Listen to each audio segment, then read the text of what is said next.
Hello, fellow members of the Midnight Society. Welcome back to another episode review from the show Are You Afraid of the Dark? Last time, we covered The Tale of the Dream Machine, a Kiki story about a teen who finds a typewriter that can make stories written on it come true. Tonight's narrative, from David, is about a teen who uses magic to make himself popular with some horrifying results. Submitted for the approval of the Midnight Society, I call this Season 2, Episode 6, The Tale of the Dark Dragon. We open on Gary arriving at the campfire, but finding no one there. He moves closer to the fire, and we hear a pop. Gary finds a pop balloon before the others jump out and surprise him. Apparently it's Gary's birthday, and to celebrate, David has prepared a special story for him. You know, special in that he borrows one of Gary's characters for it. David says his story is about magic that dazzles and amazes, but is still strangely real. Magic from the 90s that dazzles and amazes? If David Copperfield doesn't make a cameo appearance in this story, I'm going to be very disappointed. David says the magic in his story is more intense than the kind that comes from incantations or elixirs. There's a lot of build-up here, Dave. I hope your story lives up to it. It's the kind of magic that comes from inside of us. The magic inside of us? What is this, the wonderful world of Disney? If there isn't real magic in this story, David, I'm going to scream. The tale opens on a subtle shot of one of our main characters, Mariah, putting a copy of The Strange Case of Dr. Jekyll and Mr. Hyde back on the shelf in a school library. Our other main character, Keith, sits down at a table nearby. Mariah lights up upon seeing him, and he seems rather happy to see her too. He's brought her some chocolate-covered blueberries because he knows she likes them. At first glance, one would assume these two are dating, but it will quickly become apparent that they're not, and why. Mariah asks Keith if he's going to the dance on Friday, to which he replies, No. I'm not much of a dance guy. It's at this point that popular jock Gary... No slip up there, the character's actually named Gary. He enters the library playing hacky sack with another kid. Ah, hacky sack. That popular game that was so big with jocks. Wait, no it wasn't. My friends and I played the sack, and we were on what you might call the fringes of high school society. Although the jocks did enjoy interrupting our games, so maybe this clip is fine. Also, note to self, stop calling it the sack. Gary's unnamed black friend points out Shelley, Gary's girlfriend. Gary mentions that they're having a fight, and Keith, pays particular attention to this point. The hacky sack then gets hit in Keith's direction, where we learn that Keith has a metal brace on his right leg, making him unable to play the sack. Damn it! It's alright. It's okay. First step is admitting you have a problem. Of course! We get voiceover from David explaining that Keith was in a bad car crash that left him with a permanent limp. Not only did it injure him physically, but emotionally as well. About that time, David and Keith and Shelley, I don't know why I'm having such a hard time with this, it's embarrassing. Anyway, they bump into each other in the library. While helping her pick up her books, Keith asks if Shelley is going to the dance. She says she's not sure because Gary's being a pain. Keith responds with, Well, if you ever need anyone to fill in or anything. Hey, what happened to all of that I'm not much of a dance guy talk? Anyway, Shelley says he's sweet, much to Mariah's dismay. You see, Mariah suffers from what I'm calling movie ugly duck syndrome, or MUD. She's the attractive girl who's deemed undesirable because she wears glasses, a frumpy sweater, and doesn't fully let her hair down. Side effects of this condition are members of the opposite sex ignoring her until some form of magic or makeover montage gives her contact lenses and a new wardrobe, revealing the hottie within. Honestly, I don't get it. Hashtag glasses are sexy. Shelley takes off, leaving Keith feeling dumb for putting himself out there, and leaving Mariah feeling bad for Keith not asking her to the dance. Oh, what tangled webs we weave. We cut to a diner where Keith is dining alone. Shelley shows up outside, knocking on the window and waving to him. He gets up to greet her at the door when this happens. Shelley.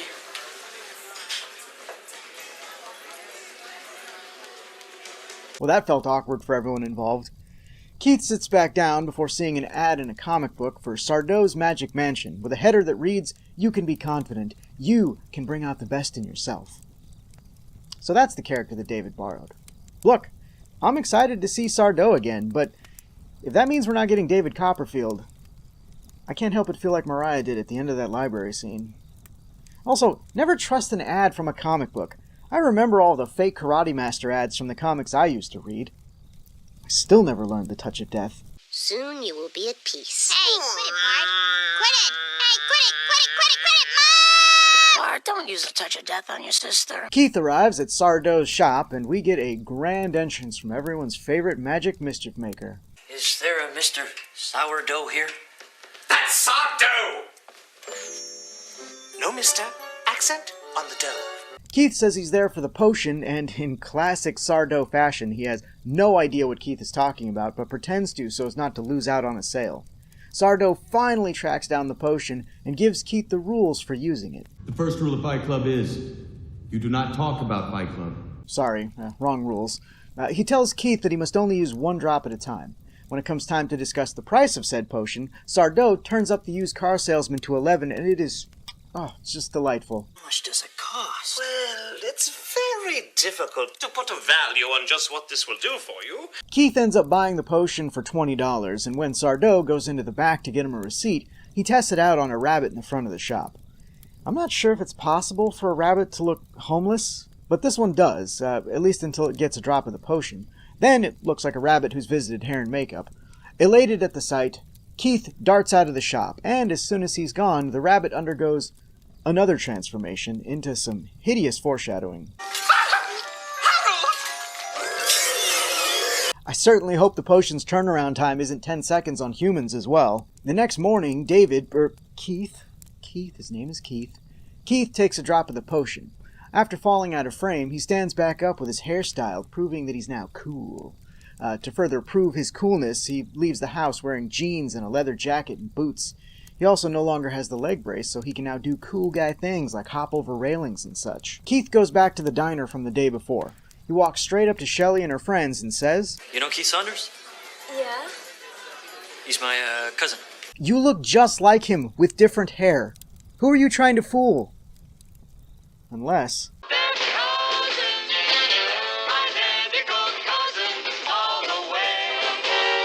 Mariah sees KC sitting with Shelley, which seems to confuse and sadden her. The next morning, Keith wakes up with normal hair again, and his leg brace back, only now he's developed some kind of skin rash on his chest. He wears a turtleneck to cover it up, but it was under the normal shirt line, so that seems unnecessary. Mariah greets Keith at his front door, inquiring as to who the guy was who left his house yesterday. Rather than go with the lie he's already developed, he panics and says, He looks kind of It's no one. It's no one. Of course, when they get to school, Shelley approaches asking if Keith's cousin is going to be at the diner after school. Mariah comments that she never knew Keith had a cousin, to which he responds, He's not from around here. Real smooth. I'm sure she bought that. Later that night, Keith has dinner with his dad.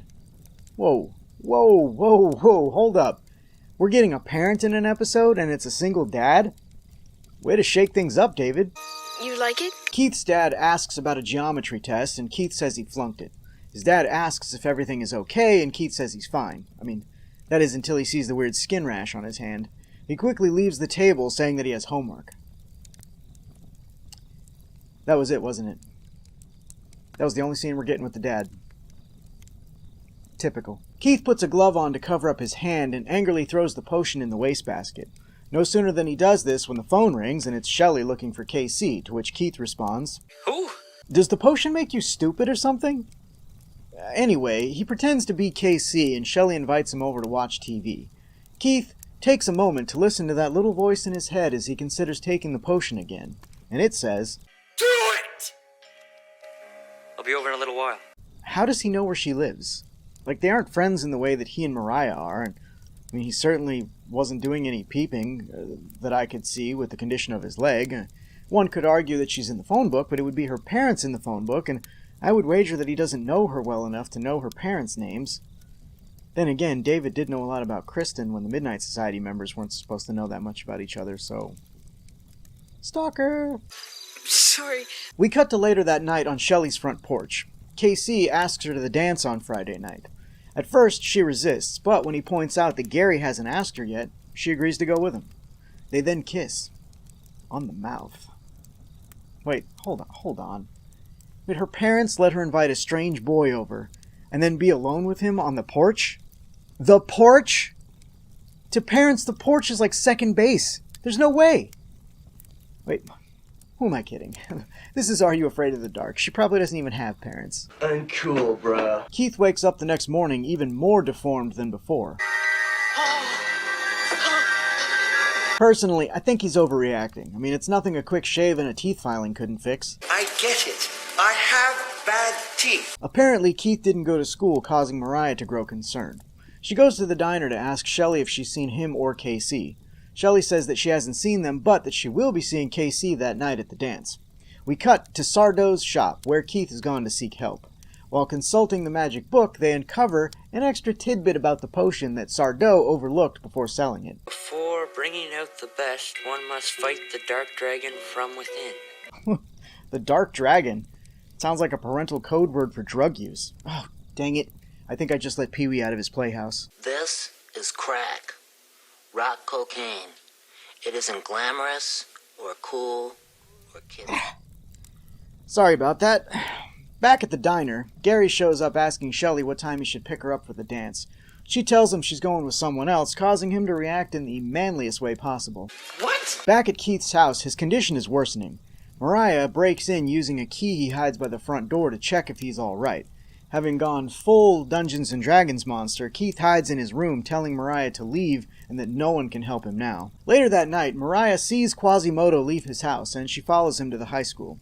Keith goes to his locker, where he proceeds to take the potion, becoming KC once more, only this time, Mariah witnesses the transformation. KC puts the potion in his locker, but fails to lock it before heading to the dance. Once he's gone, Mariah opens his locker and drinks the whole bottle. See?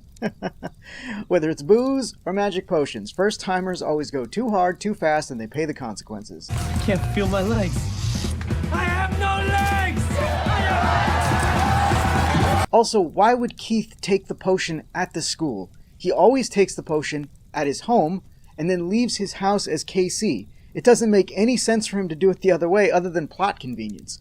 You know what would make sense is you have Mariah, who's always looking down from her upstairs window. Maybe she sees into his room, sees him take the potion, vaguely change, leave as KC. She then breaks into his room to find out what's going on. We already established that she knows where the key is, finds the potion, drinks it herself, and then goes to the school. Huh? Nickelodeon. For your new Are You Afraid of the Dark, if you're looking for a script doctor, Bubby, I'm your white knight. At the dance, Shelley sees Gary show up with another date before KC arrives. While dancing, KC tells Shelley that it could be the best moment of his life, but it's clear her mind is on someone else. Then the principal? Jumps up on stage in front of where the DJ is set up, which honestly just looks like a cardboard box with some purple balloons taped to it, to make the following announcement. This is the time during the annual homecoming dance that we award the trophy for the best athlete in school. What? A homecoming king and queen are typically announced at a homecoming dance, not a special presentation with a trophy for the best athlete in school. Look, I get that you want Gary on that stage, but just name him Homecoming King. Anyway, Gary goes up onto the stage to accept his award and pulls what I consider to be a major dick move. I'd like to dedicate this award to Shelley Bergman. I'd just like her to know she's got first place in my heart. Bro, you rolled up in here with another girl on your arm. Now you profess your love for Shelley and ask her for the next dance? What's your date? Chopped liver? Shelley and unnamed girl in the black dress. You don't need this jerk. Alright, and you know what, Shelley? You don't need Keith either, okay? You are a strong, independent woman who don't need no man at the club. Turns out she does need a man while at the club as she rushes to Gary, leaving Keith in the wind. Not to worry, though, before Keith can get too sad, Mariah shows up, having lost her gross glasses and sweater, and, so she's hot now. You can tell because her hair's down.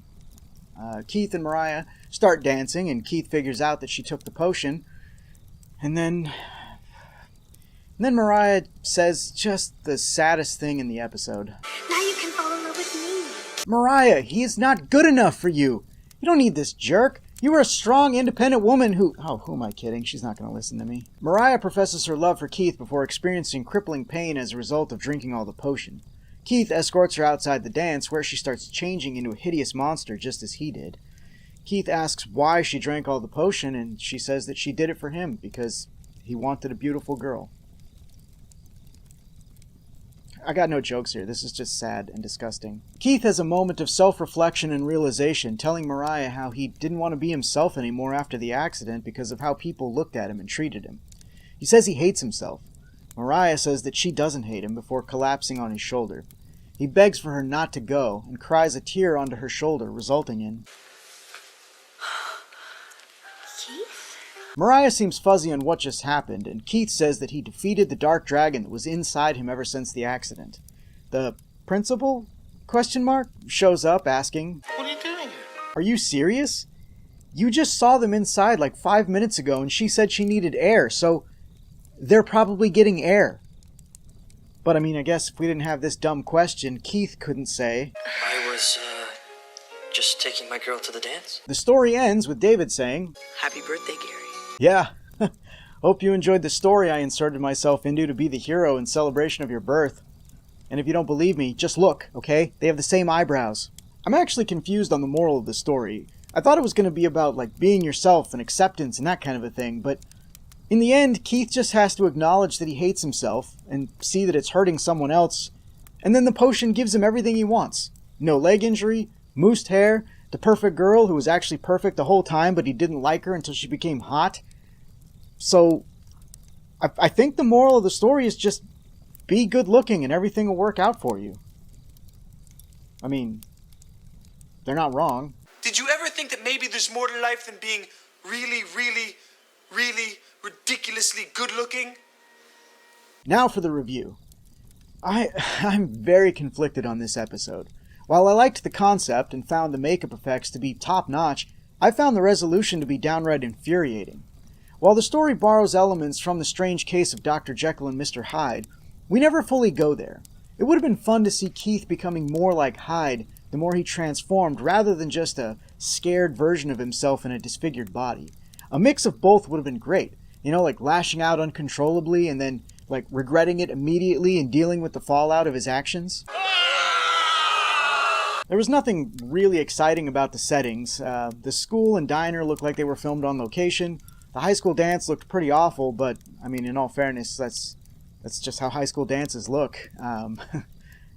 Sardo's shop is always fun, but, I mean, we barely spend any time there. I'll get you a receipt. Where the episode shines is in the acting and the makeup.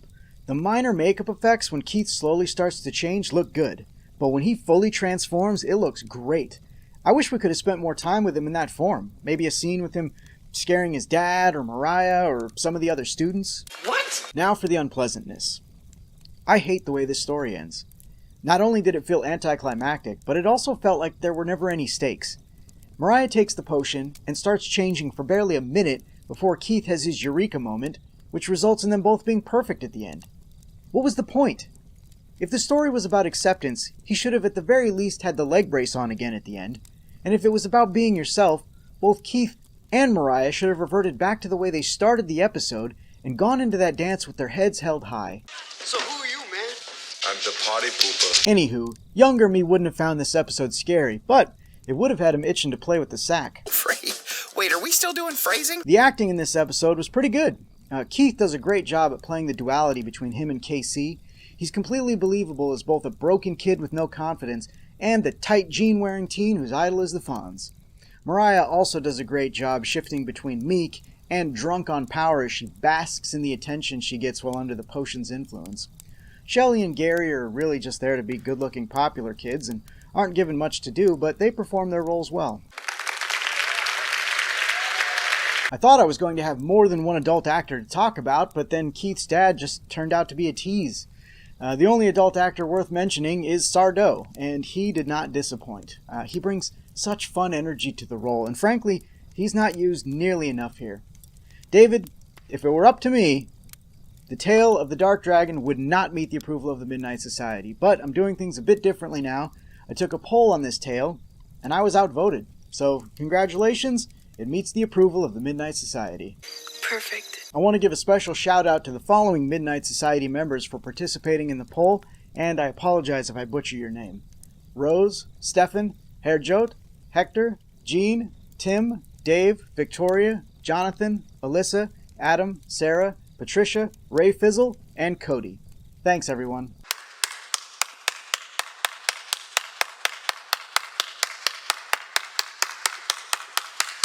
What did you all think of David's story? Did you see it as a kid? What were some of your favorite tales from the series? Let me know in the comments below. Be sure to check out the next episode about the tale of the frozen ghost. Till next time, are you afraid of the dark?